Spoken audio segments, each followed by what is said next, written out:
Kalau jenengan punya teman batin, teman perkara pribadi ini, ya kan tidak mungkin dari golongan luar kita. Apa iya kita punya permasalahan banyak kok, tiba-tiba cerita sama tetangga yang jauh dari golongan kita. Kira-kira gimana? Bisa dijadikan senjata tidak yang seperti itu? Bisa. Ketika dia benci sama kita, kita diserang pakai aib-aib kita yang sudah kita ceritakan itu tadi.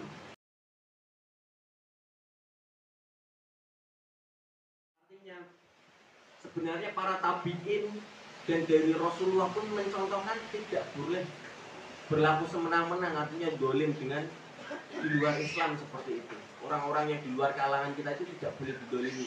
Namun di sini ternyata Allah memberikan batasan ataupun memberikan keterangan peringatan bagi kita yang sesungguhnya larangan ini itu sebenarnya sempat viral. Kalau panjenengan pernah ingat kejadian apa kira-kira terkait kejadian Basuki Cahayapurnama Ahok?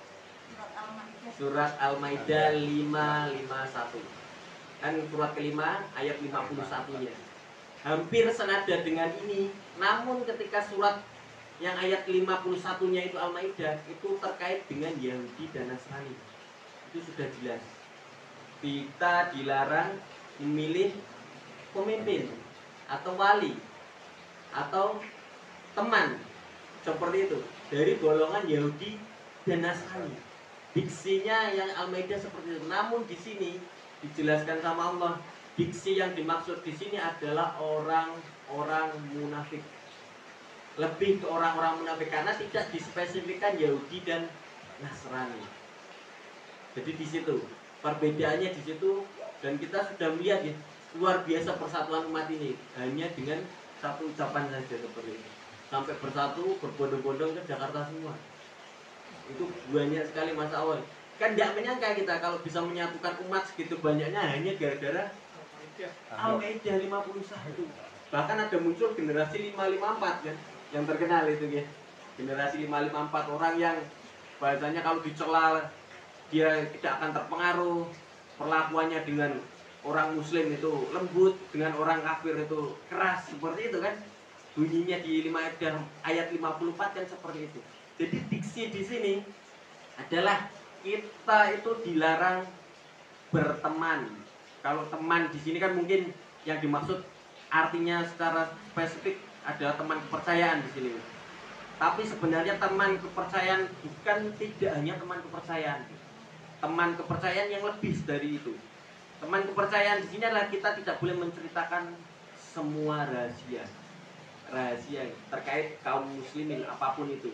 Dan di sini di dalam tafsir Ibnu Katsir yang firman Allah la tattakhidu bitonah, maksud dari kata bitonah itu berasal dari kata batin, biton.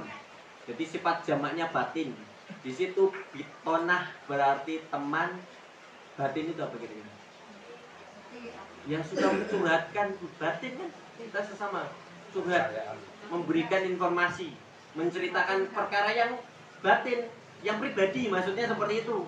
Bukan perkara sembarangan yang di pasaran, bukan gosip nih, tapi perkara batin itu kan perkara pribadi. Nah, seperti kalau jenengan punya teman batin, teman perkara pribadi ini, ya kan tidak mungkin dari golongan luar kita.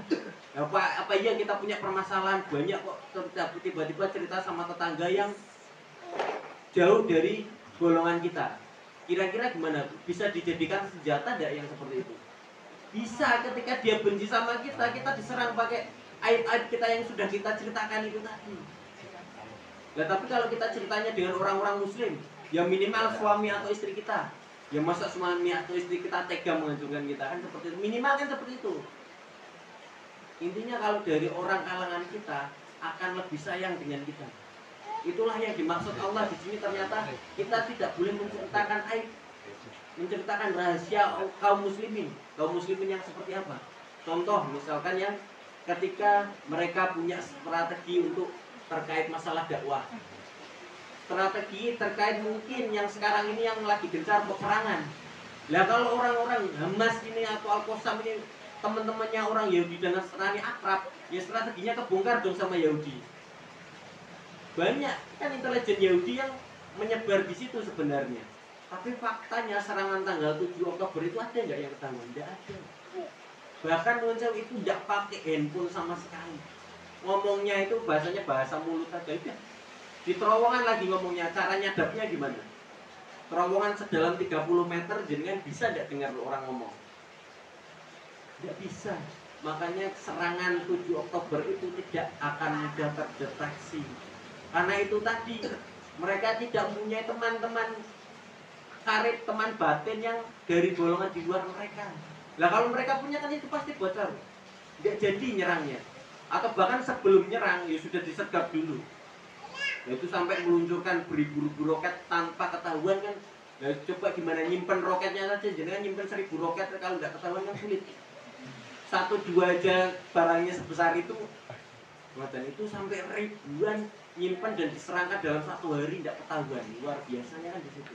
Itulah ternyata Allah melarang kita untuk tidak menjadikan orang-orang di luar kalangan kita itu teman akrab, bukan teman curhat. Kalau terkait dengan perkara agama, strategi dakwah dan lain-lain itu tidak boleh. Supaya apa? Supaya strateginya tidak terbongkar. Supaya mereka itu tidak menyerang kita, memudah menghancurkan kaum muslimin.